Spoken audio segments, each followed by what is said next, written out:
অপেক্ষা রোমান্সের শেষে রিয়াল মাদ্রিদের সঙ্গে চুক্তিবদ্ধ হলেন কিলিয়ান এমবাপে। গত কয়েক বছরে স্প্যানিশ ক্লাবটির সবচেয়ে আরাধ্য সাইনিং ফরাসি এই তারকা।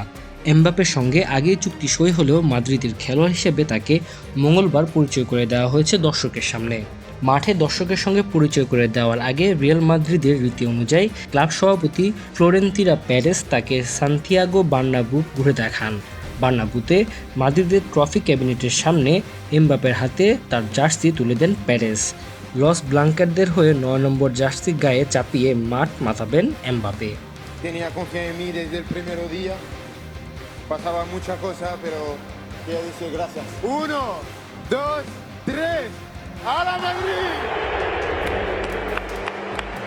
ক্রিশ্চিয়ানো রোনালদো তার আদর্শ হলেও মাদ্রিদের এই মুহূর্তে ৭ নম্বর জার্সি পাচ্ছেন না এমবাপে। ভিনিসিয়াস জুনিয়র গায়ে আছে বিখ্যাত ৭ নম্বর, তিনিও আছেন দুর্দান্ত ছন্দে। তাই মাদ্রিদের আপাতত ৯ নম্বর জার্সিতে দেখা যাবে এমবাপেকে। এরই মধ্যে রিয়াল মাদ্রিদের অফিসিয়াল স্টোরগুলোতে তার জার্সি কেনার ধুম লেগেছে। এমবাপের পরিচয় অনুষ্ঠানে প্রায় ৮৫,০০০ দর্শক উপস্থিতির আশা মাদ্রিদ কর্তৃপক্ষের। মাদ্রিদের জার্সি তাকে দেখতে ভক্তদের অবশ্য অপেক্ষা করতে হবে আরও কিছুদিন। আগামী ১ আগস্ট মার্কিন যুক্তরাষ্ট্রের প্রীতি ম্যাচে এসি মিলানের বিপক্ষে মাঠে নামবেন বিশ্বকাপ জয়ী এই তারকা। Tanzil Hasnat, MCTV, USA.